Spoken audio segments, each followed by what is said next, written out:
Secret XPG. 1, 2, 3. At ang tunog ng sabay namin na pagsipa ng pintuan sa banyo at sa cubicle.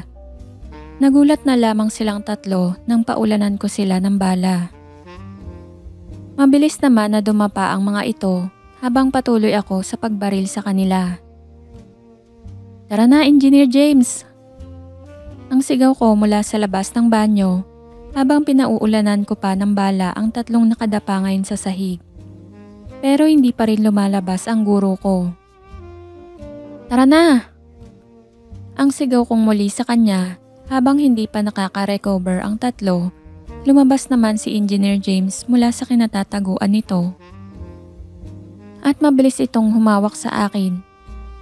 Habang patuloy lang ako sa pagpapaputok ng baril ko. Pero sa hindi inaasahan na pagkakataon, hindi ko natansya ang laman ng magazine. Dahil sa pagkatapak namin sa labas ng banyo, bigla na lang naubusan ng bala ang baril ko.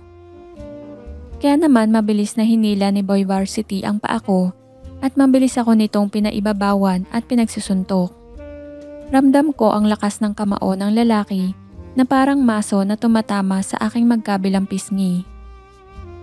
"Boys, yung babae natin!" Ang sigaw naman nito habang nakadagan sa tuhod nito sa aking mga braso ng mga oras na iyon. Kaya kahit gusto kong lumaban ay hindi ko magawa. Nakita ko naman ang dalawang kasama ni Boy Varsity. Nangising aso na palapit kay Engineer James na umaatras papasok muli ng banyo ng mga oras na iyon. Hindi ko na siya nakita pa dahil sa patuloy na pagsuntok ni Boy Varsity sa aking muka. "Aljo, help me!" Ang sigaw ni Engineer James sa akin na may halong pagmamakaawa. Kahit hindi ko nakikita ang nangyayari sa kanya, alam ko naman na nasa panganib ito ng mga oras na iyon. Kaya naman nilakasan ko lalo ang aking loob at pilit akong kumawala sa mga tuhod ni Boy Varsity. Pero mas lalo niya pang diniinan ang mga tuhod nito. Kaya naman kailangan ko pang umisip ng paraan paano ako makakatakas sa kanyang pagkakadagan sa aking katawan. "Warak ka sa amin ngayon!" Ang sigaw ni Boy Basketball habang narinig ko na lang na parang napunit ang damit ni Engineer James dahil sa tunog ng pinipilas na tela. Alam kong kailangan ko ng umaksyon dahil kung mahuli pa ako ng kilos ay tiyak na magtatagumpay ang mga ito sa kanilang mga plano. "Wow, kahit matanda na, maganda pa rin ang kokomelo nito ah." Ang sambit naman ni Boy Athletics. Kahit hindi ko nakikita ang dalawa, alam kong tululaway na ang mga ito, kaya naman sumugal na ako. Kaya naman buong puwersa ko nang ibinuhos ang lahat ng lakas ko para lang makaalis ako dito kay Boy Varsity. Napasigaw si Boy Varsity ng isang tadyak sa kanyang pinakaiingatan ang tinamo nito, kaya naman na out of balance ang ogag. At mabilis ko itong naitulak paalis sa ibabaw ko gamit ang kamay ko na kanyang tinutukuran ng tuhod niya. Isang malakas na suntok sa nose bridge niya ang pinakawalan ko, kaya naman lalo pa itong nawala ng balanse at napasalampak na lamang sa sahig. Ramdam ko ang pagkabasag ng kanyang ilong ng mga oras na iyon. Ang kumpol ng dugo na tumutulo sa kanyang ilong ng mga oras na iyon. Kahit na medyo hilo pa ako at ramdam ko na may tumutulo ng dugo sa magkabilang pisngi ko, ay mabilis ko namang umikot at tinarap ang dalawang manyak na ngayon ay binababoy si Engineer James. Medyo gumigeweng pa ang lakad ng mga oras na iyon. Pero nang marinig kong muli ang palahaw ni Engineer James ay parang nagkaroon naman ako ng panibagong lakas ng oras na iyon. Kita ko ang isa na sinasandal sa pader itong guro namin at siniil niya ng halik, habang ang isa naman ay panay ang hawak nito na parang dumadakma lamang ito ng bola ng basketball. Kaya naman buong puwersa ko nang binawian sila. "Pare, mahilig ka sa bola. Ito ang bola oh." Ang sigaw ko kay Boy Basketball na siyang nakahawak sa hinaharap ng guro namin. Napalingon ito sa aking harapan at mabilis na pinagsusuntok ko ito sa kanyang muka. Matibay din ang pangangatawan nito at kayang-kaya niya ang mga suntok ko. Hindi naman ako atleta pero masasabi ko naman na batak ang katawan ko dahil sa trabaho sa tindi ng akyatan namin sa Baguio. Pero dahil na rin sa tama ng alak sa kanya ay hindi niya natagalan ang palitan namin ng suntok. At bago pa ako makarecover ay nasuntok na ako ni Boy Athletics gamit ang kamao niya na parang bumuelo ito ng discus throw sa pagsuntok sa akin. Medyo ininda ko ito pero dahil sa tama ng alak ay mabilis ko din itong napatumba. Isang malakas na suntok na lamang sa kanyang sikmura ang aking pinakawalan para tuluyan na itong sumuko. Pinagmasdan ko ang kalunos-lunos na itsura ng aking guro. Ang dating matapang at napakalinis nitong itsura ay ngayon gula-gulanit na ang suot nito dahil sa sobrang pangbabastos ng mga ito sa kanya. Kaya naman hindi ko na napigilan pa ang sarili ko at tuluyan na akong naawa dito. Ito ang sabi ko kay Engineer James nang umiiyak itong lumapit sa akin, sabay abot sa coat ko para matakpan ang kanyang hinaharap. Nilabas ko ang pistol ko sa loob ng coat at pinagsisipa ko naman ang 3 nakahandusay sa sahig ng banyo. Palabas na kami sa banyo nang biglang lumitaw ang 3 naka-coat na guard at nakalabas ang mga pistol nila. Mabilis kong hinila palayo sa pintuan si Engineer James habang pinauulanan kami ng bala ng 3. Sunod-sunod na pagpapaputok nila sa kanilang baril na parang balak ubusin ang laman ng magazine nila sa amin ni Engineer James. Ito ang pagkakamali nila dahil sabay-sabay silang nag-reload kaya naman 3 tunog ng bala na lumabas sa aking baril ng mga oras na iyon at sapul silang 3 sa ulo nang umangat ako para gantihan sila ng putok ng mga oras na iyon. Mabilis kong hinila si Engineer James palabas ng CR nang biglang lumitaw na naman ang iba pang mga security sa lugar. Ayun! Ang sigaw ng isa, sabay tutok nito sa amin ng kanyang dalang M60 rifle at nagsimula na nilang paulanan kami ng bala.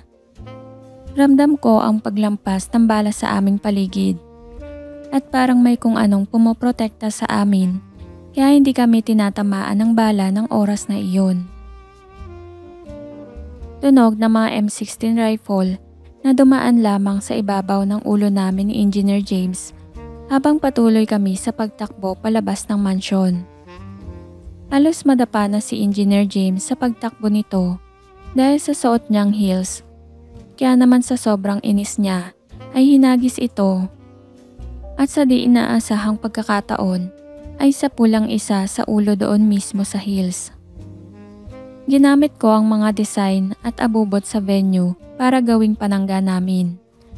Ang bawat paso at lamesa na pwede kong itumba ay itinumba ko para lamang madelay ang mga humahabol sa amin hanggang sa makalabas kami sa pool area. Kung saan may 2 guard na nakaabang pero bago pa sila nakabunot ng baril ay isang mag-asawang sipa na ang inabot nila mula kay Engineer James at mabilis naman nahulog ang 2 sa pool na may kalaliman.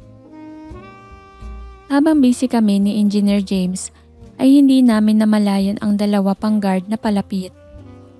Napansin na lang namin ang mga ito nang sumigaw ang isa sa kanila. Ayun! Ang sigaw naman ng 2 security na may dalang pump action shotgun. Kaya naman mabilis kong hinila papunta sa isang malaking lamesa si Engineer James na kung nandoon ang mga alak at pagkain na sineserve kanina ng mga waiter. Mabilis kaming nagkubli sa ilalim nito habang ang 2 pinuputukan ang mga lalagyan sa ibabaw namin. Tunog ng pagpapaputok ng mga ito at kasunod ng pagkasa nila sa mga dala nilang shotgun. Magaling ang 2 dahil hindi sila sabay na nagpapaputok at naglalagay ng bala. Pero mas magaling ako dahil mula sa mantel ng pinagtataguan namin ay pinutukan ko silang dalawa sa pool sa kanilang mga masasela na bahagi. Ayun ang lokong si Aljo at ang babae natin. Ang sigaw ni Boy Varsity na mukhang nakarecover na ito mula sa mga suntok na inabot niya sa akin at mabilis na pinaulanan kami ni Engineer James ng bala gamit ang M16 niyang dala ngayon. Tara na, Engineer. Ang sabi ko sa aking kasama na pilit kong pinoprotektahan sa mga bala na tumatama sa paligid namin habang nakikipagpalitan din ako ng putok sa mga ito. Sunod-sunod na pagpapakawala ng M16 ng apat na magkakaibigan. Pero nang tumigil sila ay ito na ang hinihintay kong pagkakataon para gumanti. Sa pool sa balikat niya si Boy Basketball at napatumba na lamang ito. Kaya naman mabilis kong hinilang paalis si Engineer James. Ilang guard pa ang humarang sa amin pero determinado akong makaalis sa lugar na ito nang ligtas at kasama ang babaeng balak nilang babuyin. Kaya tig-iisang bala sila mula sa aking baril ang tumapos sa mga buhay ng mga ito. Pinatakbo ko naman papunta sa sasakyan namin ni Tita Jasmine, itong si Engineer James, tsaka ako naiwan ng kaunti para i-cover siya. Sakay, ikaw ang mag-drive. Ang sigaw ko kay Engineer James, kaya naman sumakay na ito ng sasakyan na dala ko at mabilis kong nireload ang dala kong pistol. Tsaka ako naglakad na papunta sa aming sasakyan paalis. Tunog ng mga M16 rifle nila na pinauulanan kami ng bala ni Engineer James. Sakay na, Aljo! Ang sabi nito sa akin habang nakaduko ito at pilit na pinaliliit ang kanyang sarili. Kaya naman umangat ako para makipagsabayan ng putok sa kanila pero imbis na sa direksyon nila ang putok ko ay sa mga gulong ng sasakyan na malapit sa kanila. Tumunog ang mga kumawalang hangin sa mga sasakyan ng mga loko. Habang sumakay na ako sa tabi ni Engineer James at mabilis itong nagpatakbo palayo, habang kita naman sa mga muka ng mga ito na naloko na nautakan ko sila. Inis na inis sila dahil lahat ng pwede nilang gamitin para habulin kami ay wala ng hangin ang gulong. Kaya naman medyo napanatag na ako ng loob ng kaunti pero may kailangan pa din akong gawin para masigurado ko ang kaligtasan ng aking kasamang babae ng mga oras na iyon. Ano bang hinahanap mo dyan? Ang tanong ni Engineer James sa akin habang parang may kinakalkal ako sa glove box sa harap ko. Hindi ko ito pinansin at patuloy lang ako sa paghahanap sa loob hanggang sa nilabas ko ang isang lumang dekipad na cellphone. Anong number ng ate mo? Ang tanong ko sa kanya. Nagets naman ito ang gusto kong iparating. Kaya naman mabilis niyang binigay sa akin ang numero ng kanyang ate na din ng campus namin. Hello Dean James? Aljo Tolentino po ito, yung scholar ni Prof. Jasmine. Kasama ko ang kapatid nyo. Tumawag po kayo ng pulis papuntahin nyo sa address na to. Ang sabi ko sa kausap kong din namin ngayon. Di normal sa akin na kausapin siya dahil alam sa buong campus ang pagiging strict nito pero isa siyang tapat na guro. Alam kong siya lang ang pwedeng tumulong sa amin ni Engineer James ng mga oras na iyon. Hindi ko alam kung sino pa ang pwede naming pagkatiwalaan. Alam ko na malalaking tao ang miyembro ng frat na nakatapat namin ni Engineer James. Kaya naman siya lang ang naisip kong tao na pwedeng tumapat sa kanilang lahat. What? Asan ang kapatid ko? Ang sigaw ni Dean James mula sa kabilang linya. Kaya naman nilagay ko sa speaker ang telepono. Napatingin naman si Engineer James sa akin. Tsaka ito nagsalita sa kanyang nakakatandang kapatid. Ate, makinig ka sa kanya. Remember yung party ng frat sa campus? Pumunta ako doon at tinangka nila akong pagsamantalahan. Buti at nailigtas niya ako. Ang sigaw ni Engineer James sa kanyang kapatid habang patuloy itong nagdadrive. Nagulat itong si Dean James sa mga sinabi ng kanyang kapatid. Rinig ko naman sa kabilang linya na sumisigaw itong si Dean James at parang may inuutusan na tumawag ng pulis. Papunta na sila. Just drive. And Aljo, make sure na ligtas ang kapatid ko. Ang huling natatandaan ko dahil parang nangihina ako at naramdaman ko na sumakit ang tagiliran ko. Kaya naman kinapa ko ito at inangat ko. Nakita ko ang dugo na dumadaloy mula sa aking tagiliran at unti-unti nang umiikot ang aking paningin tsaka na ako tuluyan na nawala ng malay. Aljo, wake up! Ano ka ba? Huwag kang ganyan! Ang sigaw ko naman sa aking estudyante na nagsilbing knight in shining armor ko ng mga oras na yon. Kung noon ay sinisigawan ko ito sa klase para matuto siya, pero ngayon ang sigaw na nagmumula sa aking bibig ay para magising ito at hindi ito tuluyan na mawala ng ulirat. Kinakabahan ako ng mga oras na iyon dahil sa mukhang nanganganib na ang buhay nito. Aljo, wag mong gawin to. Galit ako sa mga taong iniiwan akong mag-isa. Pakiusap, gumising ka. Ang sigaw ko naman sa aking estudyante habang patuloy ako sa pag-alog sa balikat niya pero wala pa din itong kibo. Kahit hirap ako na pagsabayin ang paggising sa kanya at ang pagmamaneho ko ay pilit ko itong ginawa. Pero hindi pa rin ito natitinag sa kanyang pagtulog. Kaya naman mas lalo ko na lamang na binilisan ang pagmamaneho ko at nag-focus ako dito hanggang sa makarating kami sa isang hospital. Guard, tulungan niyo ako. May tama ang kasama ko. Ang hysterical kong pagsisigaw sa guard na nasa lobby pagkababa ko ng sasakyan ng aming daladala. Mabilis naman itong kumilos at nilambitan ang sasakyan ko at mabilis niyang binuhat si Aljo patungo sa isang stretcher habang ako naman ay sinamahan ng isang nurse para ma-check up din kung sakali. Nurse, kamusta po ang kasama ko?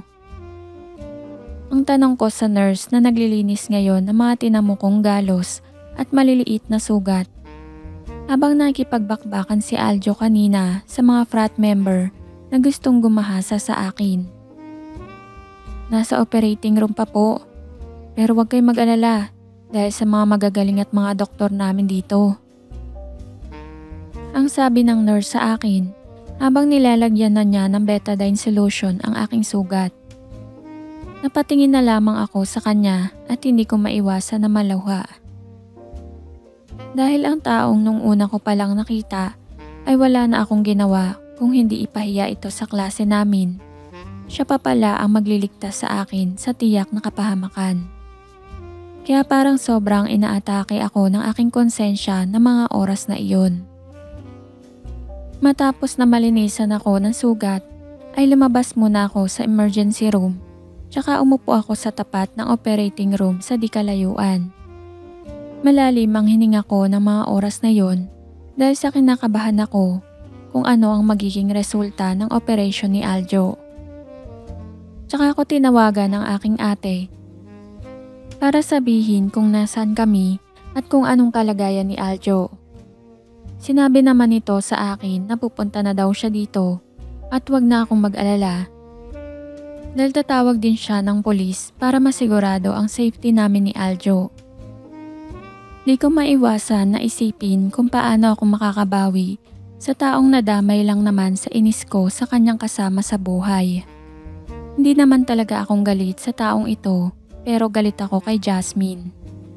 Isa pa iyon, paano ko sasabihin sa babaeng kinaiinisan ko nang higit pa sa aking buong buhay. Pinasawalang bahala ko na lang muna ito. Ang importante ay maging ligtas muna itong si Aljo. Kung tutuusin, isa si Aljo sa mga pinakamagaling at matalinong estudyante na nahawakan ko. Dahil halos every exam nito ay siya ang top sa klase niya. Kahit noong nasa kamay pa sila ng professor na aking pansamantalang pinalitan. Aljo, one bright kid ka. Hindi ko alam kung paano kitang pasasalamatan. Ang sabi ko sa aking sarili habang napasandal na lamang ako sa upuan na plastik habang hinihintay ko ang pagdating ng aking ate. Pinikit ko na lamang ang aking mga mata, hindi tuluyang tumulo ang luha ko. Ayaw ko kasing ipakita sa mga tao sa paligid na mahina ako at kaya nila akong kaya-kayanin lang basta-basta. Habang sa resort naman na kung saan na naganap ang barilan kanina. "Boys, bilisan nyo, maglinis ng kalat." Ang sigaw ni Boy Varsity sa mga kasama nilang mga security habang pilit nilang tinatago ang mga bangkay ng mga namatay na security detail kanina sa engkwentro nila ni Aljo at Engineer James. Bit-bit na mga ilang tauhan nila ang kanilang mga kasamahan na namatay sa engkwentro at sinasakay nila ang mga ito sa likod ng pickup truck na bagong palit na ang gulong. Balak nilang ilibing ang mga ito sa mga iba't ibang lugar para hindi sila mahuli agad. "Hayop na Aljo na yan? Sharpshooter pala?" Ang sabi ni Boy Basketball habang hawak nito ang kanang balikat niya na tinamaan ni Aljo kanina ng baril nito. Kakatapos lang siyang gamutin ng kasamahan nilang nurse at kabrad din. Bakas pa sa mukha nilang dalawa ang mga suntok na inabot nila kay Aljo kanina lang.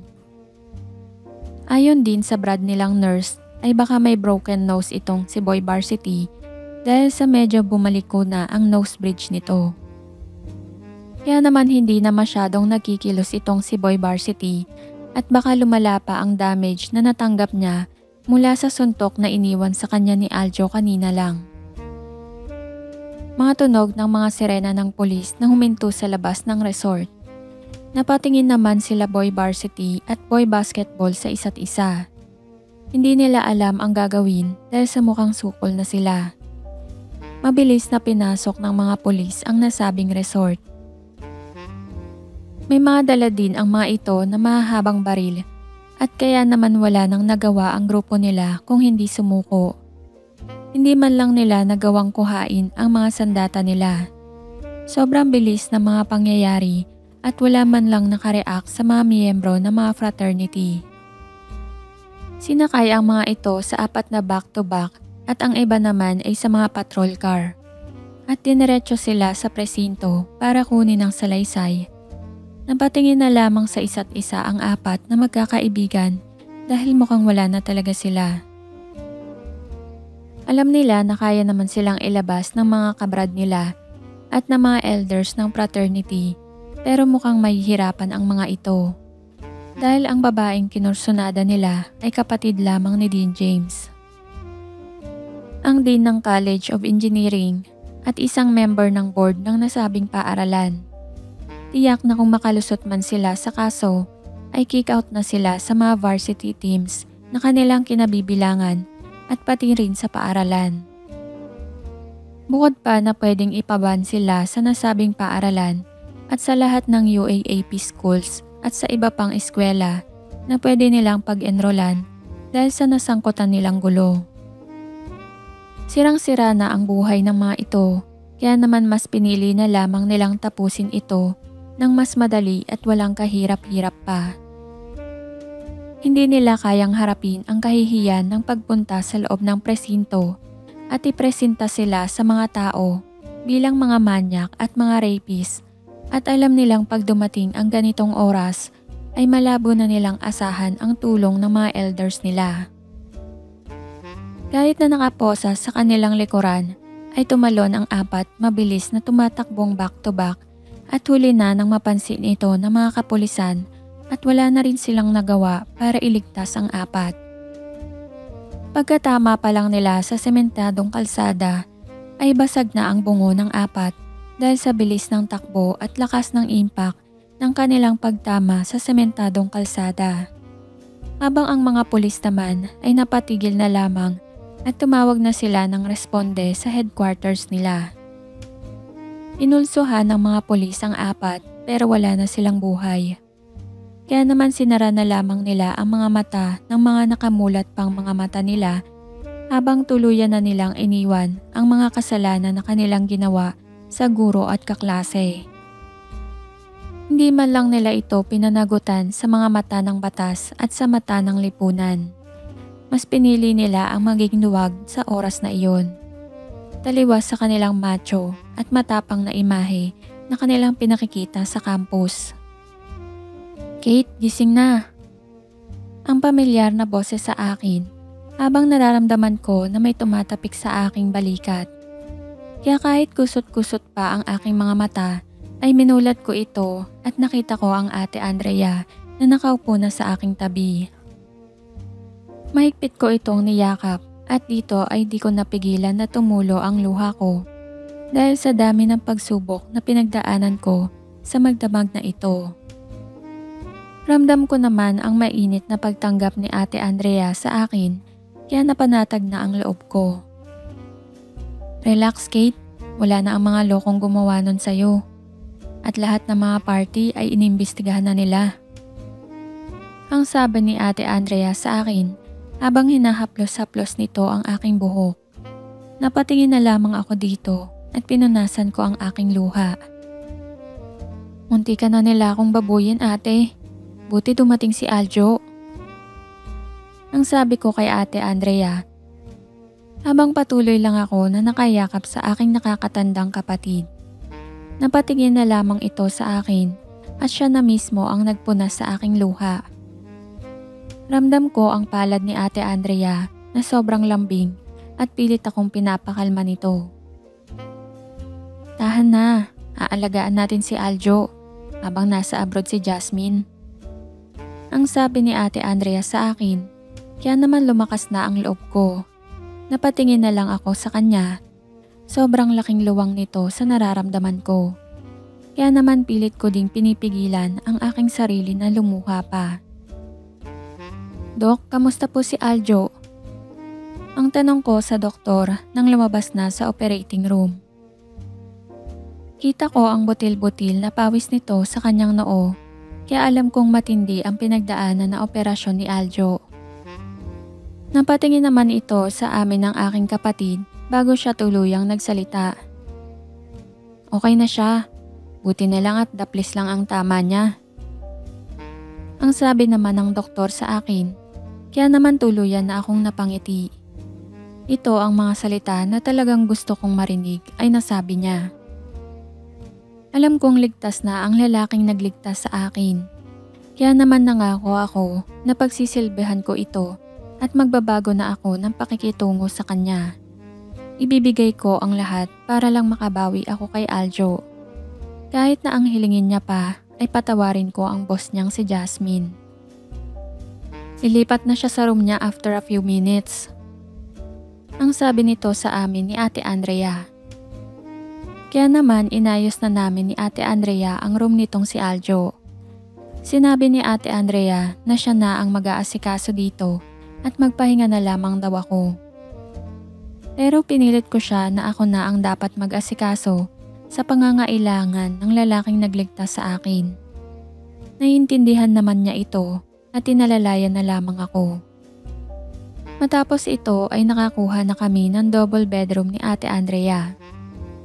Sinabi ni Ate Andrea na mahiga na daw ako sa kabilang kama at siya na lamang ang maghihintay kay Aljo na pumasok sa room. Sinunod ko na ito dahil sa naramdaman ko na ang pagod at alam ko naman na safe na si Aljo.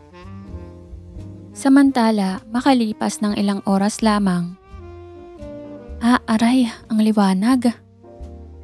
Ang sigaw ko nang maimulat ko ang aking mata at isang nakakasilaw na liwanag ang bumungad sa akin. Napapikit na lamang muli ako pero dalawang pamilyar na boses ang aking naririnig ng mga oras na iyon. Dok, gising na siya. Ang sigaw ng isang babae mula sa aking kaliwa, kaya dahan-dahan kong minulat muli ang aking mga mata at nakita si Engineer James na nakatayo na sa gilid ko. Parang isa itong anghel sa suot niyang puting damit, pero ang pinagtataka ko ay may nakaputi rin na lalaking kasama niya. Sir, naririnig mo ako? Ang tanong sa akin ng lalaki, kaya naman napatingin ako dito at sumagot sa kanya. Oo, naririnig kita. Asan ba ako at anong nangyari? Ang litong-lito kong tanong sa kanya habang pinagmamasdan ko lang si Engineer James na patuloy lang ang paghawak sa aking kamay. Nasa ospital ka, Aljo. Sinugod ka dito matapos kang mabaril. Ang sabi ng lalaki na sa tingin ko ay isang doktor. At doon mabilis na pumasok sa aking alaala kung ano ang mga pinagdaanan ko. Ang tangkang panggagahasa nila kay Engineer James at pagligtas ko dito hanggang sa nakatakas na kami at tinawagan namin si Dean James para humingi ng tulong dito. At ang pananakit ng aking tagiliran at ang bulwak ng dugo na nagmula dito hanggang sa tuluyan na akong nawala ng malay. Engineer James, ayos ka lang ba? Ang tanong ko dito habang nakatingin lamang siya sa akin at tinawakan nito ang aking palad. Ramdam ko ang malamig niyang palad ng mga oras na iyon. Ayos lang ako, Aljo.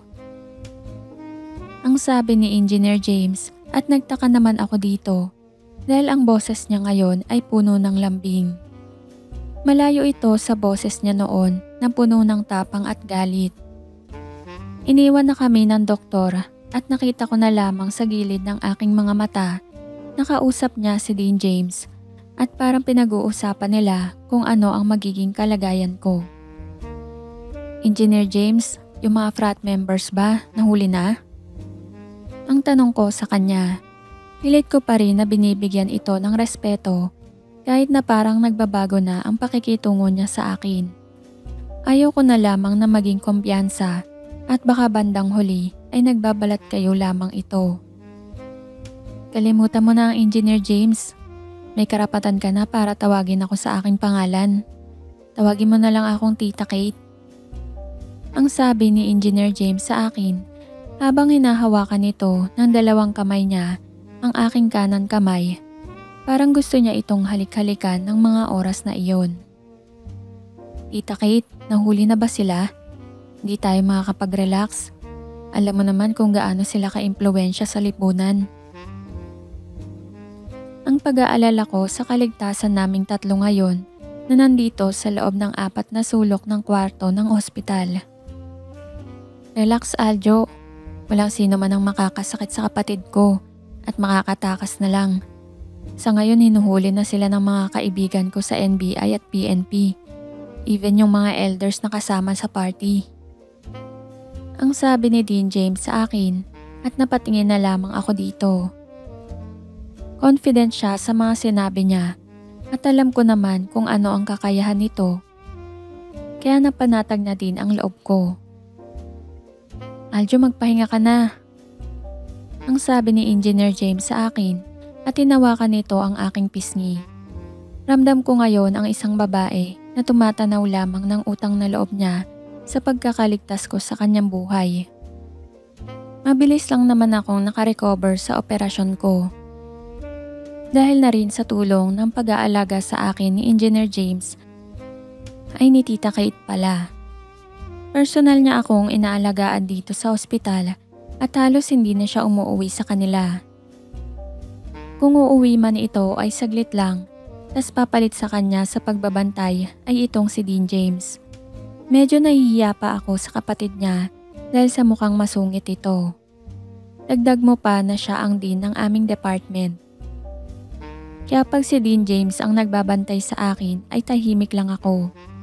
Madalas ay nagtutulog-tulugan lang ako para hindi ko siya maistorbo o makausap man lang.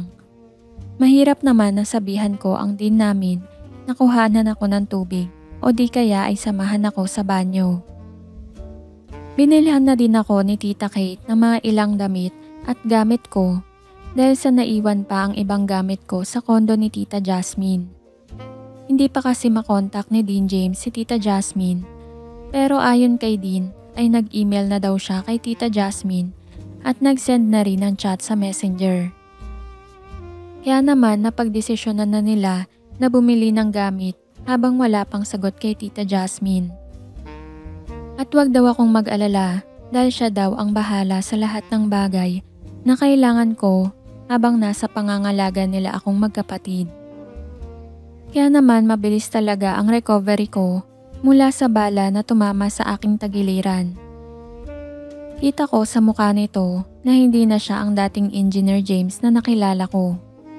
Ang pagbigay niya sa akin ng karapatan na tawagin siya sa kanyang pangalan ay parang nagbigay din ng karapatan na mas makilala ko ang tunay na pagkatao niya.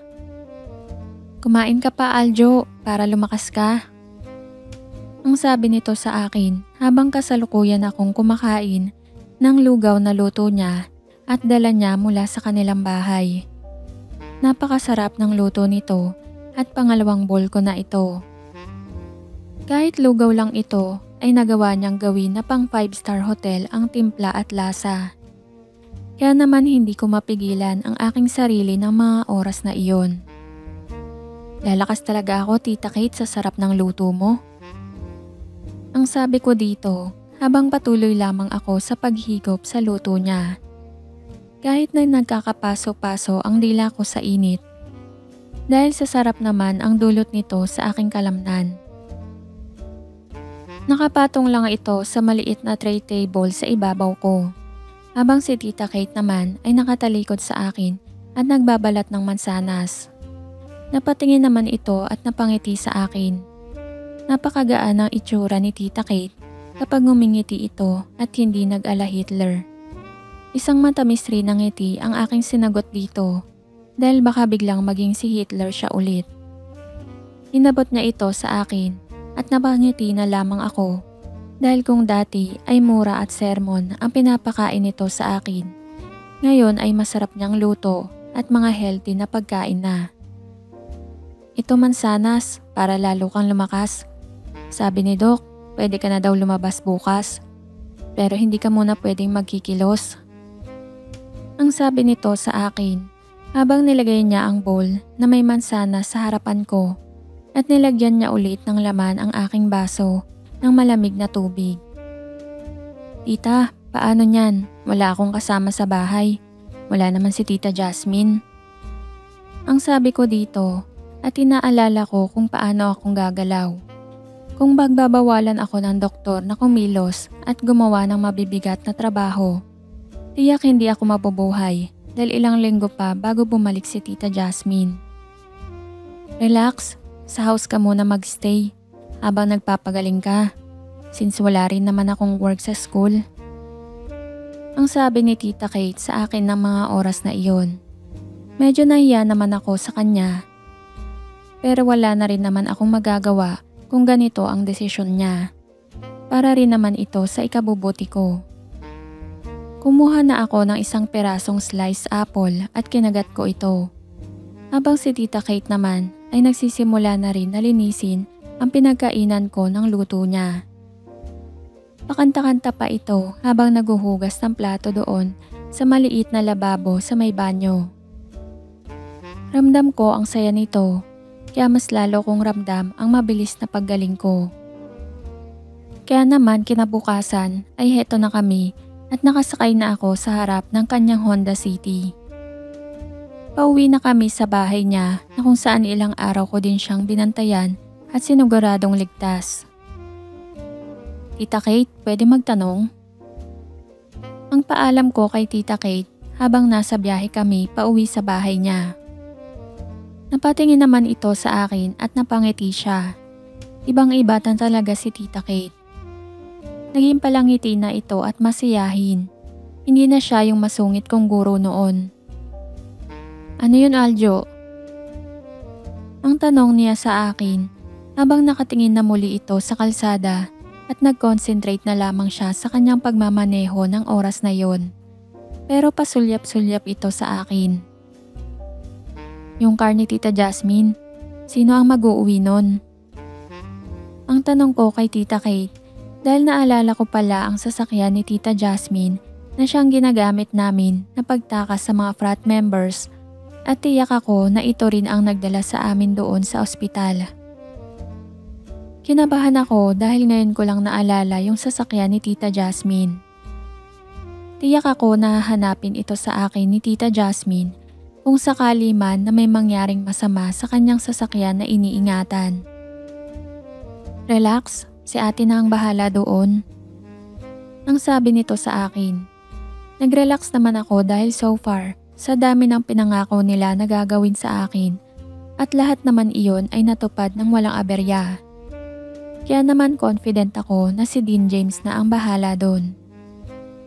Naging tahimik naman ang biyahe namin at wala pang isang oras ay narating na namin ang kanyang tinutuluyan na bahay. First time kong makita ito ng malapitan dahil noong una kong itong makita ay hindi naman ako lumalapit dito. "Pasok ka, Aljo," ang sabi ni Tita Kate sa akin habang dahan-dahan akong lumalakad ng mga oras na iyon dahil hindi pa daw gaanong sarado ang tahi ko. Ito ang habili ng doktor sa akin. Napatingin na lamang ako sa bahay niya. Bungalow style ito at parang same design lang sila ng kondo namin ni Tita Jasmine.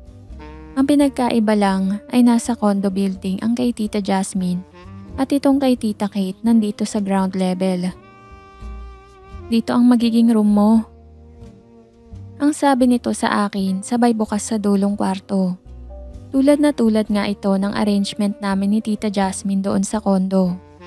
Malinis ang room na ito at halatang bagong linis ang mga sapin sa kama at unan. "Salamat, Tita," ang sabi ko dito habang napaupo na lamang ako sa gilid ng kama dahil medyo sumasakit na naman ang tahi ko. Pumasok naman sa loob ng kwarto si Tita Kate at dala nito ang mga gamit ko na pinakuha ng ate niya sa condo unit. Pinaalam na rin nila kay Tita Jasmine ang arrangement at kahit na ayaw nito ay wala na rin siyang magawa dahil sa wala naman din siya dito sa Pinas para alagaan ako. Common CR ito. May access din ito sa room ko. No worries, once na naglock yung isang pintuan, maglalak din itong sa kabila. Ang sabi ni Tita Kate sa akin. Nagpaalam naman ito sa akin para daw makapagpahinga na rin ako. Inalalayan niya ako na makahiga sa kama ng maayos at lumabas na ito ng tuluyan. Hindi ko namalayan na nakatulog na pala ako. Ginising na lamang ako nito nang maghapunan na kami. Inalalayan niya akong palabas ng room at papunta sa kusina. Inupo niya ako sa isang lamesa at sinerve ang niluto niyang macaroni soup. Hindi pa rin kasi ako pwede ng super solid food, kaya panay liquid meal at mashed foods lang ang kinakain ko. Kinagabihan ay tinawagan ako ni Tita Jasmine at nagkaroon kami ng panahon para mag-usap dalawa. Habang kausap ko ang aking dating guro na ngayon ay nasa Amerika na. "Aljo baby, sorry, ngayon lang kita natawagan," ang sabi ni Tita Jasmine sa akin habang naka-video call kami. Kita ko sa background na parang nasa isang lobby ito ng hotel. Nakita ko muli ang napakaganda at nakakagigil na kaseksihan niya. Kahit gusto kong gawin ito ngayon dahil sa ilang araw na din akong walang ganap ay hindi ko magawa dahil baka biglang bumukas muli ang tahi ko. Ayon kasi sa doktor, kahit healed na yung panlabas na tahi, yung sa loob naman daw ang baka hindi masyadong healed. "Ayos lang, Tita. Sana okay ka lang din dyan," ang sabi ko dito. Tita ang tawag ko dito kahit na mag-isa lang ako sa kwarto. Baka kasi nandyan lang sa banyo si Tita Kate. Ayaw ko naman na marinig niya ang tawagan namin ni Tita Jasmine. "Behave ka dyan kay Kate ha. Ayaw ko na may masabi sa'yo. Knowing her, alam mo na rin siguro ang ibig kong sabihin," ang sabi ni Tita Jasmine sa akin na parang isang ina na lang na nagpapaalala sa anak niya na nag-overnight sa ibang bahay. "No worries, I can handle her, Tita," ang sabi ko naman kay Tita Jasmine.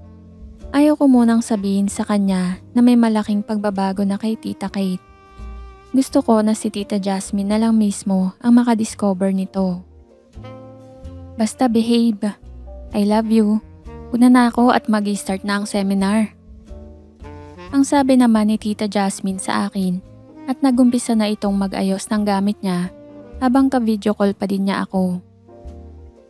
"I love you too," ang mahinang sabi ko dito at pinatay na niya ang tawag. Tinanggal ko naman ang suot kong headset at binaba ko ang aking telepono sa gilid ng kama. Tsaka na ako umayos ng aking higa at pinikit ang aking mga mata. Mabilis naman na lumipas ang 2 linggo at naging okay na ang lahat. Nakarecover na ako ng tuluyan sa operasyon ko. Tinatawagan naman ako halos araw-araw ni Tita Jasmine at kinakamusta ako nito. Mahigit 1 oras ko lagi itong kausap tuwing gabi bago ako matulog. Miss na daw niya ako at ilang linggo na lang ay uuwi na siya at babawi daw siya sa akin. Habang si Tita Kate naman ay todo asikaso sa akin. Sinabi ko sa kanya na baka hulin na ako ng todo sa aking mga lesson sa school.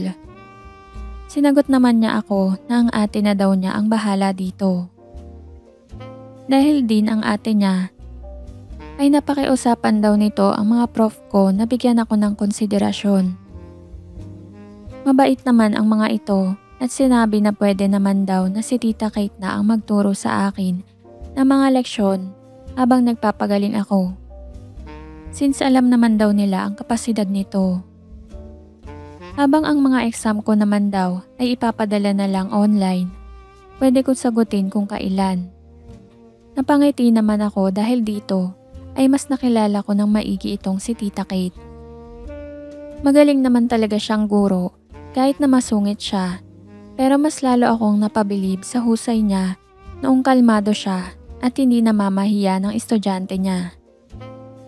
Napatingin na lamang ako sa babaeng ito at napaisip. Ano kaya ang dahilan niya? Bakit napakasungit niya? Ang sabi ko sa aking sarili habang pinagmamasdan ko si Tita Kate na nag-e-explain ng lesson sa isang malaking whiteboard. Habang ako naman ay nagsusulat sa yellow pad para naman maalala ko ang lahat ng tinuturo niya. Malalaman ko din yun sa tamang panahon. Ang sabi ko sa aking sarili habang tumayo na ako para mag-unat ng kaunti. Fully healed na rin naman ako at pwede nang magkikilos kahit papaano. Hanggang sa dumating ang pagkakataon ko para malaman ang katotohanan kung bakit naging bugnutin itong si Tita Kate. Nagpresenta na ako na magluto ng hapunan namin dahil sa nahihiya na ako sa kanya. Pumayag naman ito at pinaghanda ko talaga siya ng special na putahing alam ko para man lang mapalitan ko ang tulong at pabor na binigay nila sa akin ng kanyang ate. Napangiti naman ito sa aking niluto na kalderetang baboy. This is my favorite, Aljo. Paano mo nalaman? Ang tanong nito sa akin habang inaamoy niya ang masarap na ulam na aking niluto para sa hapunan namin. Napangiti naman ako dahil nakatsamba pa ako ng paborito niya ang specialty kong ulam. Specialty ko ito, tita.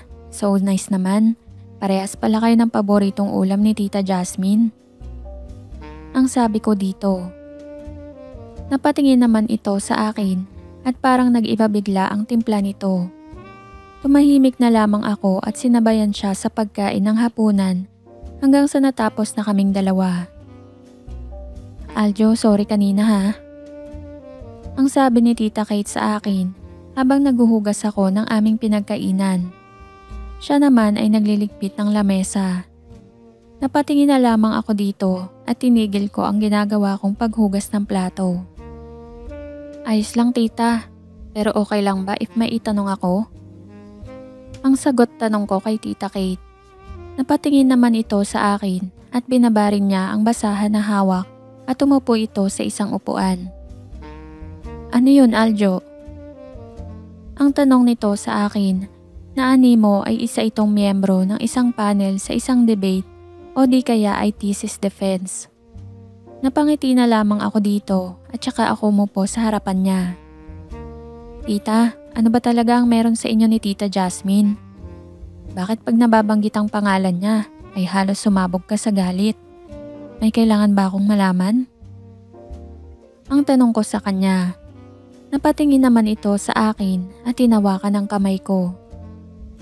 Isa ito sa mga napansin ko simula noong unang araw na namalagi ako dito. Kapag tumatawag kasi si Tita Jasmine sa akin, ay parang nagbabago bigla ang mood niya. Kapag naman nababanggit ang pangalan ni Tita Jasmine, ay lagi niyang pinapalitan ng topic. Napansin ko na rin naman ito nung nasa school pa kami. Pero ang buong akala ko noon ay ganun lang talaga ang ugali niya. Mali pala ako dahil kaya naman pala initong magpakita ng kabaitan sa kapwa niya tulad ng pinapakita nito sa akin. Pero pag kay Tita Jasmine na, ay biglang nagiging iba ang usapan. Kaya tiyak ako na may lihim sila ni Tita Jasmine na dapat kong malaman. Kung ano man ang malalaman mo ngayong gabi, ipangako mo na hindi magbabago ang pagtingin mo kay Jasmine at walang lalabas sa usapan natin na ito. Ang sabi nito sa akin at ramdam ko sa kamay niya na parang kinakabahan ito at nanginginig ng mga oras na iyon. Napatingin naman ako sa kanya. I promise, tita. Ang sabi ko kay Tita Kate at dito ay nagsimula na siyang magkwento sa dahilan kung bakit ganon na lamang ang inis niya sa aking dating guro. Kate's POV. Sa parehas na lugar kami lumaki ni Jasmine. Ang pamilya ni Jasmine ay doon na talaga nakatira. Habang kami naman ay dayo lamang doon. At dahil sa sundalo ang daddy namin ni Ate Andrea, ay susunod kami nila mama kung saan siyang madedestino. Parang hindi naman kami tanggap ng mga bata doon sa lugar na iyon. Madalas kaming mapaaway ni Ate Andrea noon dahil sa lagi kaming binubuli ng mga bata. Hanggang sa dumating itong isang kulot na babae na may hawak na stick at pinagsasaway niya ang mga umaaway sa amin ni ate. Si Tita Jasmine yun, no? Ang tanong ni Aljo sa akin at napatango na lamang ako sa tanong ng aking estudyante. Napangiti na lamang ito at napapalakpak pa ang loko na akala mo ay nakikinig ito sa kwentong kutsero. Alam ko na ganun na talaga ang pagkakakilala nitong lalaki sa aking harapan ngayon sa guro niya. Sanay kasi itong nagpapakita ng kakaibang tapang sa mga tao sa paligid. O maniniwala ka man o hindi, simula ng araw na iyon ay naging mag-best friend na kami ni Jasmine. Masaya akong pinakilala kay Papa si Jasmine noong araw din na yon. Andrea, Kate, pumasok na kayo at madilim na. Ang strikto at madiin na utos ni Papa sa amin nang makita niya kami na palapit na sa gate ng bahay namin. Nakatayo ito doon at akala mo ay guard siya sa mall. Sa bagay, sundalo naman talaga si Papa kaya anong pinagkaiba noon. Hi pa! Ang bati ni Ate Andrea kay Papa, sabay halik sa pisngi nito at pasok na sa aming bahay. Naiwan na lamang ako sa labas at kasama sa likuran ang bago kong kaibigan na si Jasmine. Baby girl, sino yung kasama mo? Ang tanong ni Papa sa akin na mapansin niya si Jasmine na nasa aking likuran at parang takot na takot sa itsura ni Papa. Pa, this is Jasmine, kapitbahay natin at bagong friend namin. Ang sabi ko kay Papa, sabay hila sa aking kaibigan na nasa likuran ko lang. Kita ko naman na napangiti si Papa at tinabot nito ang kamay niya sa aking kaibigan. Hi Jasmine, Captain Aljo James, daddy nila Kate. Ang sabi ni Papa habang kinukuha naman ni Jasmine ang kamay nito at nakipagkamay siya kay Papa ng mga oras na iyon. Nagkwentuhan muna kami saglit tatlo habang sa pumasok na din kami ni Papa at umuwi na si Jasmine sa kanila. Naging mas lalo kaming close ni Jasmine at lalo pa nang kuhanin ng nanay namin na magtrabaho sa abroad si Ate Andrea kaya naiwan ako na mag-isa. Lalo pa at napadalas na ang mga mission ni Papa. Minsan ay ilang araw itong hindi umuwi. So wait tita, kapangalan ko ang daddy nyo? Ang tanong naman ni Aljo sa akin. Napangiti ako dito at tumango na lamang sa kanya. Kita ko naman sa mukha nito na napangiti siya dahil sa mga sinabi ko. Describe mo naman si Captain Aljo. Ang hiling ni Aljo sa akin Kaya naman dinescribe ko na sa kanya si Daddy. Sinabi ko dito na sobrang puti ni Papa at may katangkaran rin ito na halos kasing height niya. Pinatayo ko pa si Aljo upang masiguro ko kung tama nga ang sinasabi ko sa kanya. Matangos ang ilong ni Papa at makisig ito. Sabi ko nga ay kamukha ni Papa si Ronaldo Valdez nung kabataan niya. Kaya naman napangiti itong si Aljo. So gwapo din pala siya like me. Ang mayabang na sabi nito sa akin. Hindi ko naman magawang kumontra dito dahil sa gwapo nga naman talaga itong si Aljo. Pinagpatuloy ko na ang kwento ko matapos umupo itong si Aljo at masatisfy sa aking pag-describe kay Papa. Si Jasmine na ang nagsilbing ate, nanay, lola, tita ko ng mga panahon na iyon. Ramdam ko naman na napaka-special ko sa kanya dahil todo asikaso din ito sa akin. Si Jasmine ang nagturo sa akin na magluto, maglaba at gumawa ng gawaing bahay dahil hindi na ito nagawa pa ni nanay dahil na nasa abroad ito.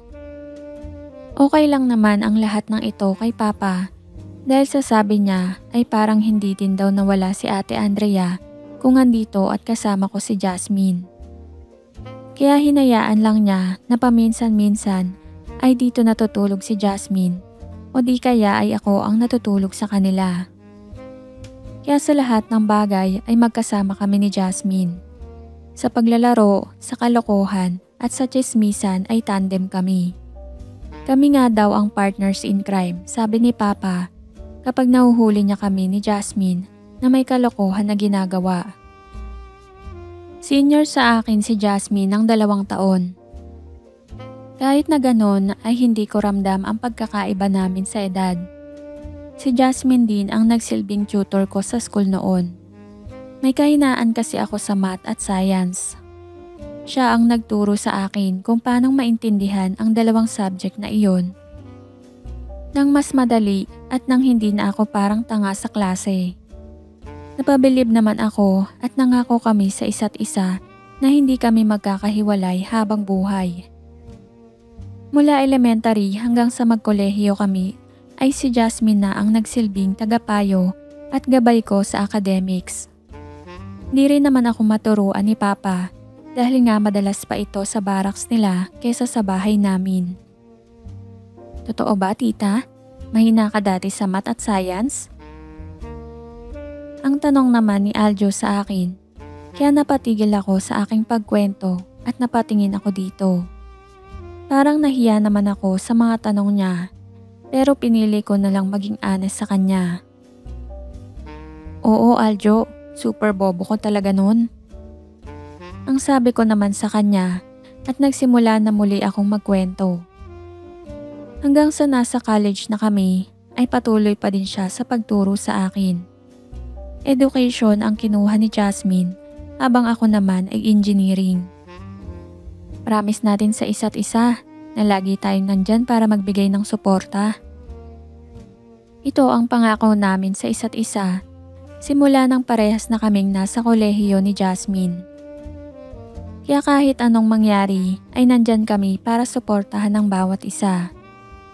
Matapang kasi itong si Jasmine habang ako naman ay tahimik lang at may pagkamahina ang loob. 4th year college na siya noon at ako naman ay 2nd year college na. Masaya naman kaming dalawa hanggang sa dumating ang hindi namin inaasahan na pangyayari. Sa hindi inaasahan na pagkakataon ay inatake sa puso ang nanay ni Jasmine. Dahil siya na lang ang katuwang ni Jasmine sa buhay at wala na siyang kamag-anak na pwedeng kumupkop sa kanya, ay si Papa na mismo ang nagsabi na kukunin na lamang daw niyang kasambahay namin itong si Jasmine. Jasmine, sa amin ka na tumuloy. Kukunin kitang kasambahay para may kasama itong si Kate ko. Ang sabi ni Papa kay Jasmine nang matapos namin na maihatid sa huling hantungan ang kanyang nanay. Salamat po, pero nakakahiya naman po sa inyo. Ang sabi ni Jasmine sa amin ni Papa habang nakaupo lamang ito sa sopa at kanina pa pinagmamasdan ang larawan ng kanyang nanay. Huwag ka na mahiya, Jasmine. para may kasama ako kapag may mission si Papa. Ang sabi ko naman dito, kaya napapayag ko ito na sa amin tumira. Total daw ay lagi naman kaming magkasama at para daw hindi na masyadong nag-iisip pa si Papa kapag nasa malayo ito. Sinabi rin ni Papa na sasweldohan naman daw niya si Jasmine na magsisilbing allowance nito at sasagutin na din niya ang pang-tuition nito. Tuwang-tuwa ako kay Papa dahil sa pilit niyang pinapagaan ang loob ng aking kaibigan na si Jasmine. Madalas niya kaming dalhan ng pasalubong, bagong damit at bagong gamit ang madalas na ibili niya sa amin. Minsan nga ay mas maganda pa ang binibiling gamit ni Papa sa kanya. Pero ayos lang sa akin ang lahat ng iyon dahil alam ko na matindi ang pinagdadaanan ni Jasmine sa pagkawala ng kanyang nanay na naging sandalan din nito ng matagal na panahon. Madalas pa nga samahan ni Papa si Jasmine kesa sa akin pero ayos lang talaga lahat yun. Hanggang sa lumipas ang linggo at buwan pero parang yung pinapakita ni Papa kay Jasmine ay kakaiba. Pilit kong winawak si ito sa aking kaisipan pero patuloy na sinisira ng isang maitim na pangitain ang aking isipan. Don't tell me, you're thinking na may milagro na nangyayari sa dalawa. I mean Aljo and Jasmine? Ang tanong ni Aljo sa akin. Napatingin ako dito at hindi ko na lang sinagot ang kanyang mga tanong tsaka ako nagpatuloy ng pagkwento. Hanggang sa dumating na ang pinakakinatatakutan ko. Ang masamang pangitain na iyon ay nagkatotoo na. Tandang-tanda ko pa ang araw na iyon dahil isa ito sa mga araw na nagbigay sa akin ng kaliwanagan kung ano ang ibig sabihin ng nag-aalaga ka ng ahas sa bakuran nyo. Araw ito ng Biyernes at huling araw na ito ng pasukan.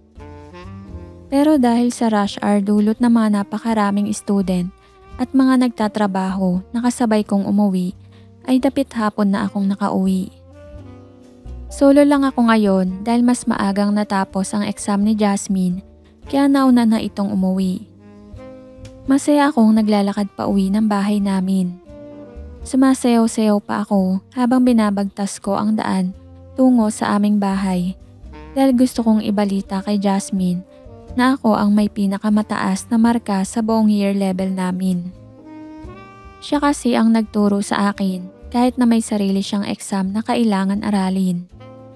Ilang bahay na lamang ay nasa amin na ako nang makita ko ang jeep ni Papa.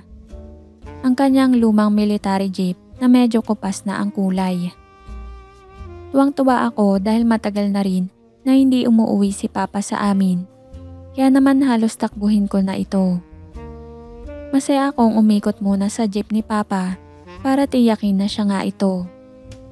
Kaya naman nang maikot ko na ito ay pumasok na ako ng tuluyan sa loob ng bahay. Nagtaka naman ako dahil wala si Papa sa sala. Madalas kasi na kapag nasa bahay ito ay nasa sala siya at nanonood ng basketball habang may hawak na bote ng paborito niyang koponan, ang Barangay Ginebra. Sinabi ko na lang sa aking sarili na baka bumili ito ng hapunan dahil sa wala akong naaamoy na bagong lutong ulam o kanin. At doon ko din naalala ang kaibigan kong si Jasmine. Nagtaka din ako dahil sa wala ito sa kusina na madalas niyang tambayan kapag ganitong oras na. Kaya naman agad ko itong pinuntahan sa kanyang kwarto sa may malapit sa kusina at baka nakatulog ito kaya si Papa na lamang ang bumili ng pagkain namin. Nasa tapat na ako ng pintuan niya na makita na bukas ito ng bahagya. Kaya naman dahan-dahan ko itong tinulak para hindi maistorbo ang nagpapahinga kong kaibigan. Pero laking gulat ko na wala doon ang aking matalik na kaibigan. Bakante at nakatupi pa ng maayos ang kanyang higaan. Iniisip ko na lamang na baka sinama siya ni Papa dahil si Jasmine ang may alam sa lahat ng pinakamasarap na tindahan ng ulam dito sa amin. Kaya naman dumiretso na ako sa sarili kong kwarto at nagpalit na ako ng aking kasuotan. Kakasuot ko lamang sa aking shorts nang makarinig ako ng mga kaluskos mula sa kabilang kwarto.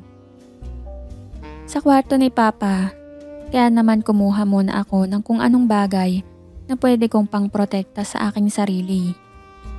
Ito rin kasi ang habilin ni Papa kapag daw may narinig kami na kaluskos o anumang kakaibang tunog sa bahay, ay tiyakin na lagi kami may pangprotekta sa sarili namin bago pumunta sa lugar na pinagmumula ng ingay.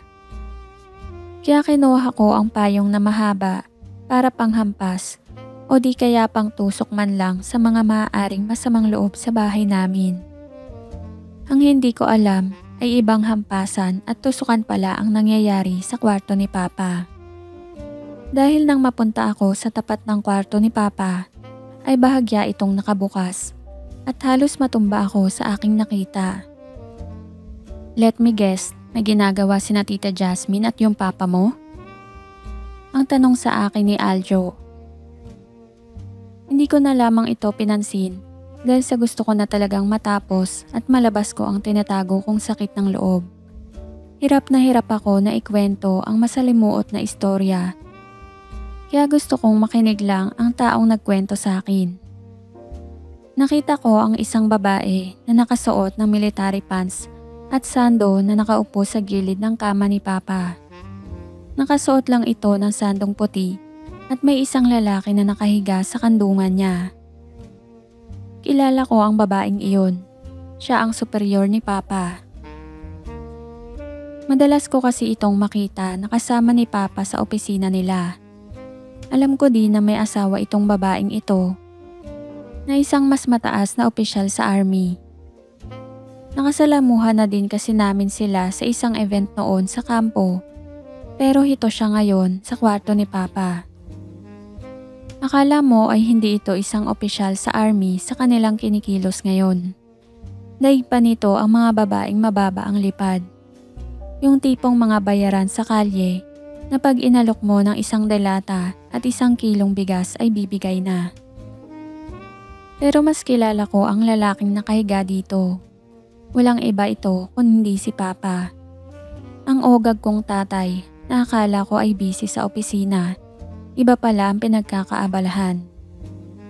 Kita ko sa kilos at galaw ni Papa na sabik ito sa babae.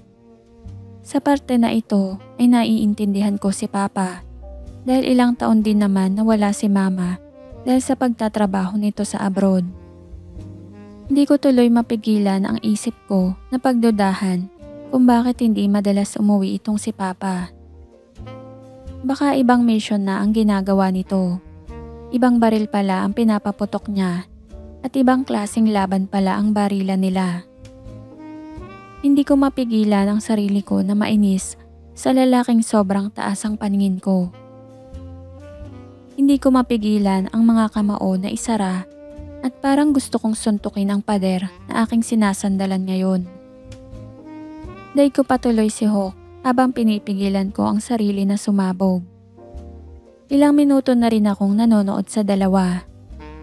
Pero kahit gusto kong tumakbo o umalis sa aking pwesto, ay parang napako na ako sa aking kinalalagyan ng mga oras na iyon.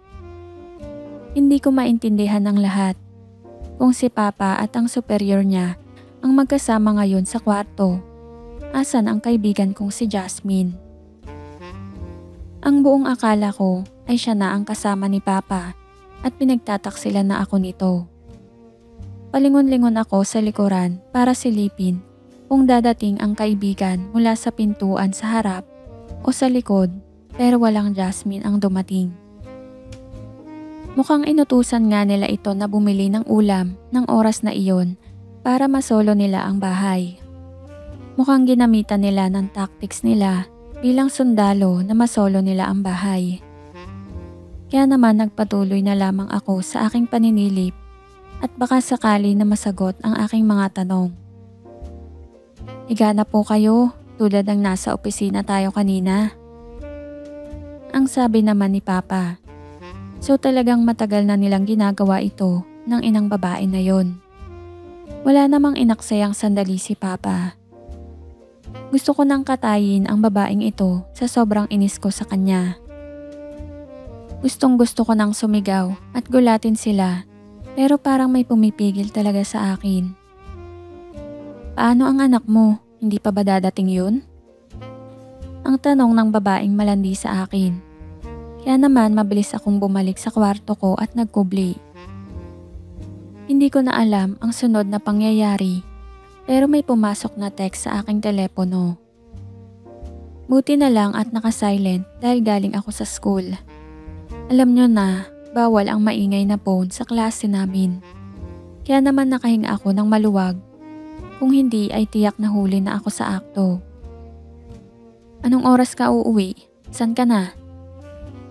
Ang text na nagmula kay Papa. Napatingin naman ako ng masama sa pader na pagitan ng kwarto namin na parang may extra vision ako. Gusto kong sakalin ang papa ko sa kanyang pinagagagawa. Baka malate ako pa. Nagkayayaan ng mga kaklase ko na lumabas at manood ng sine. Ang palusot ko naman kay Papa para hindi ito magtaka sa akin. Ingat, huwag kang papagabi at walang kasama si Jasmine sa bahay. Ang sabi ni Papa na akala mo ay wala ito sa bahay. Pero ang hindi niya alam ay kanina ko pa siya pinapanood kasama ang malanding boss niya. Hindi ko na sinagot si Papa at pinakiramdaman ko ang bahay. Bawat kalus ko sa labas ay napapabalikwas ako. Tiyak ko na may tao pa sa kusina dahil rinig ko ang tubig na mula sa lababo na tumutulo. Ilang segundo lang ay namatay na ang tubig at narinig ko na ulit ang parang dalawang pusa na naglalampungan. Kaya naman tiyak ako na nandun na ulit ang dalawa sa kwarto ni Papa. Kaya muli na akong lumabas ng kwarto at dahan-dahan akong bumalik sa aking pwesto kanina. Nasa akto na gumagawa na ng milagro muli ang dalawa. Pero wala na akong pakialam. Ang bagay lang na pumasok sa aking kaisipan ay sino ang sinasabi ni Papa na bago niyang babae na kasama nila sa kwarto. Dalawa lang naman sila ng superior niya ang nakikita ko sa aking pwesto. Napaisip ako at mabilis akong lumabas ng bahay tungo sa isang lumang treehouse na malapit sa bintana sa kwarto ni Papa. Luma na ito at mukhang magigiba na, pero nilakasan ko ang loob ko dahil naririnig ko ng mahina na parang may kasama nga silang babae sa kwarto at parang nagtitili ito ngayon. Hindi ko alam kung ano ang ginagawa nila Papa at ng superior niya sa babae, kaya mas lalong nanaig sa akin ang kagustuhan ko na malaman ang katotohanan. Halos malaglag na ako sa treehouse nang makita ko kung sino ang babaeng kasama nila Papa at ng superior sa kwarto ng oras na yon.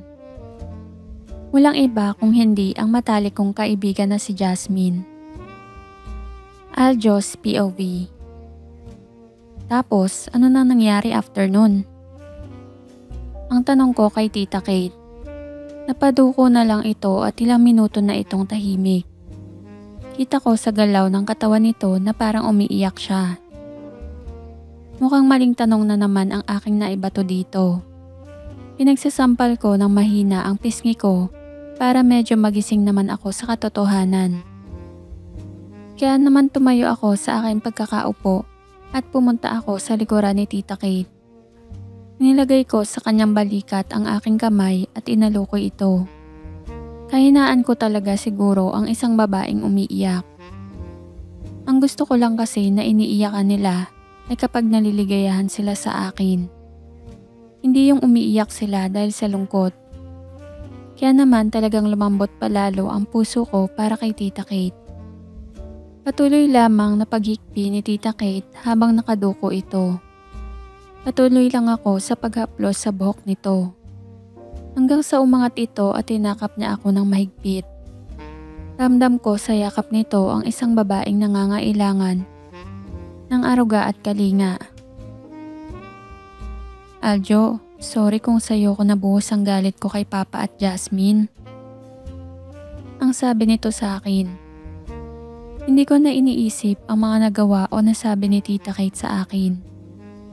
Kahit siguro ako ay ganun ang magiging reaksyon ko kung sakali na makita ko ang aking mahal na Papa at aking matalik na kaibigan. Shh, tahan na tita. Huwag mo na isipin yun. Nandito lang ako para samahan ka. Ang sabi ko sa kanya at napaangat ang mukha nito na kanina ay nasa dibdib ko. Kita ko ang kanyang namumugtong mga mata, kaya naman pinawi ko ang luha nito gamit ang aking kamay.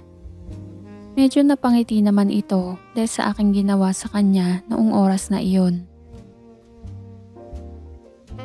Aljo, nagpakatotoo na ako sa'yo. Pwede ikaw naman ang magpakatotoo sa akin? Ang tanong ni Tita Kate sa akin. Napatingin naman ako dito at parang nagtataka ako kung ano ang gusto ni Tita Kate na sabihin ng oras na yon. Kita ko sa mga mata nito na parang isang babaeng alam niya na may tinatagong lihim sa kanya ang kasintahan nito. Ika nga nila ay women's instinct. Anong ibig sabihin mo, tita? Ang tanong ko naman sa kanya habang nagtititigan lang kami ng mata sa mga oras na iyon. Kita ko sa mata nito ang isang babae na naghihintay ng kasagutan. Kasagutan na ako lang ata ang makapagbibigay, pero ang mahirap nito ay hindi ko alam kung paano sasagutin ang tanong. Pero parang kinakabahan na ako sa mga susunod na sasabihin ni Tita Kate. Ano ang tunay niyong relasyon ni Jasmine? Ang nakakagulat nitong tanong sa akin. Pilit kong hindi pinapakita kay Tita Kate ang pagkagulat ko sa kanyang tanong, habang pilit ko ding iniisip kung sasabihin ko ba dito ang katotohanan o hindi. Guro at estudyante. Ang sagot ko sa kanya dahil tinatansya ko pa kung ano ang magiging reaksyon ni Tita Kate. At ito na siguro ang pinakamaling desisyon ko sa buhay dahil sa mga sumunod na pangyayari. At mag-asawang sampal na inabot ko sa magkabilang pisngi ko mula kay Tita Kate. Ang mga mata nito ay puno ng galit at pagkainis ng oras na iyon. Tinulak ako nito at lumayo ito sa akin na parang nandidiri ito. Daig ko pa ang isang taong may nakakahawang sakit nang pandindirian ako ni Tita Kate. Sobrang galit ni Tita Kate sa akin ng mga oras na yon. Hindi ko alam kung dahil pa may alam na talaga ito sa tunay na estado namin ni Tita Jasmine o parang nagbabalik na ang mala Hitler nitong ugali na akala ko ay nawala na sa kanyang katawan. Aljo, lahat ba ng lalaki na pangalan na Aljo ay sinungaling? Buong akala ko ay iba ka kay Papa. Ang sabi ni Tita Kate sa akin. Nagulat man ako sa kanyang inasal ay mabilis din akong kumilos. Pilit kong inaabot ang dalawang kamay nito pero nilalayo naman niya ito. Sasabihin ko sa iyo ang totoo, Tita Kate. Pero ipangako mo sa akin, patawarin mo na sana si Tita Jasmine. Ang sabi ko sa aking guro, ngayon na parang kasintahan ko lang na aking sinusuyo. Napatingin naman ito sa akin. Ilang segundo hanggang tumagal na ito ng ilang minuto. Tahimik lamang na nakatingin ito sa akin at tila inexamine ako nito. Magsabi ka muna ng totoo, Aljo. Ang sabi ni Tita Kate sa akin. Ang kanyang boses ay naghahati sa Engineer James na nakilala ko noong una at ang Tita Kate na aking kasama ngayon. Yan naman naisipan ko nang sabihin sa kanya ang buong katotohanan. Kung ang tanong mo, tita, ay yung relasyon na tulad ng Aljo na tatay mo at ni Tita Jasmine noon, hindi ko ito itatanggi. Ganon nga kami ni Tita Jasmine. Ang sabi ko kay Tita Kate, kita naman sa mukha niya ang pagkagulat sa aking mga sinabi pero mabilis lang din itong nawala. Bakit, Aljo? Matalino ka naman. Hindi mo kailangan ng ganong relasyon para pumasa ka. Sa class nga natin ay ikaw ang top student. Ang sabi ni Tita Kate sa akin. Napapikit na lamang ako dahil ang buong akala ni Tita Kate ay ganon lang ang habol ko para sa school ang kapalit nito. Hindi ganon, tita. Hindi ganon. I love Jasmine. Yes, binibigay niya sa akin lahat ng pangangailangan ko at tinutulungan niya ang pamilya ko. At ang kapalit ng nagtatrabaho ako sa kanya bilang driver at helper. Ang sabi ko kay Tita Kate.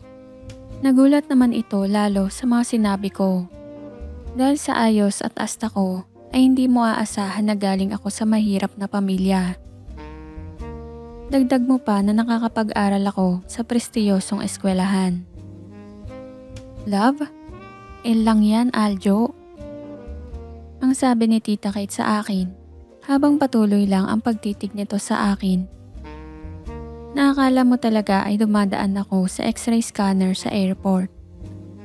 Kaya naman patuloy lang din ako sa pagpapaliwanag sa aking guro. Tawagin mo na yun na kahit ano, tita. Actually, alam mo Tita Kate, hindi naman by accident ang pagkakaligtas ko sa'yo eh. Ang sabi ko kay Tita Kate na parang isang tao lang ako na umaamin sa kasintahan niya sa lahat ng nangyari. Ano? So part ka ng plan nila? Ang tanong ni Tita Kate sa akin. Parang mas lalo patuloy nagduda sa akin ang guro dahil sa mga sinabi ko sa kanya ng oras na yon. Pero ito ang kailangan niya malaman. Narinig ko yung 4 na yon na may pinagpaplanuhan sa event nila. Nung una hindi ko alam kung sino ang target nila. Hanggang sa nakita ko na yung test paper na tinapon nila. It was your exam, tita. Ang sabi ko kay Tita Kate.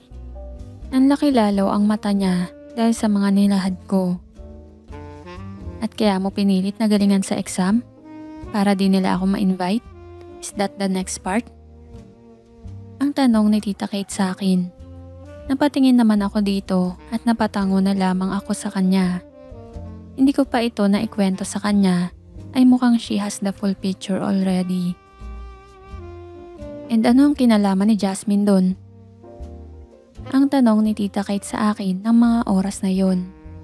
Ngumiti na lamang ako sa kanya at doon sinabi ang bilin sa akin ni Tita Jasmine. Well, nangako ako sa kanya na hindi ako sasagot o gaganti man lang sa mga patutsada mo. Ang sabi ko dito, napaduko na lamang si Tita Kate. Tiyak ako na naaalala nito ang mga nangyayari noon sa amin sa classroom niya.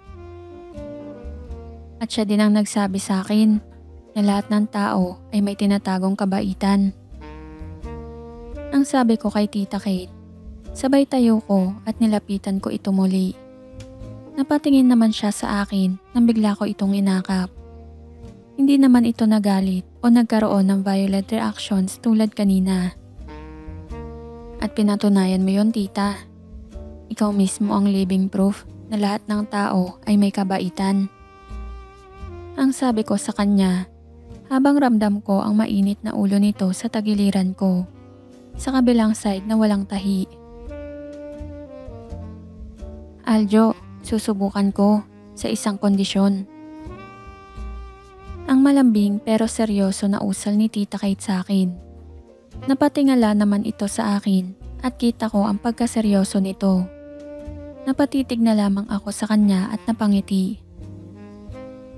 So, anong kondisyon? Ang tanong ko kay Tita Kate. Ramdam ko na ang kanyang 2 kamay ay parang minamasahe ang likuran ko. Meron na akong idea kung ano man ang hihilingin ni Tita Kate, pero ayaw ko na sa akin manggaling ito. Mas maganda na sa sarili niyang bibig manggagaling ang kondisyon nito para magbati sila ni Tita Jasmine. Gawin mo sa akin ang ano man ang ginagawa niyo ni Jasmine sa kondo niya. Ang sabi ni Tita Kate sa akin. Lalong naging seryoso ang kanyang itsura at napangiti na lamang ako sa kanya at tinawakan ang 2 pisngi niya. Marahan at puno ng lambing na hinahaplos ko ang pisngi niya. Napatitig na lamang ito sa akin na tila ba hinihintay ang aking magiging kasagutan sa kanya. Pero hindi salitan ang naging tugon ko dito dahil bigla ko na lang binaba ang aking labi sa kanyang mapupulang labi at pinaghinang ito. Mag-subscribe sa Secret XPG.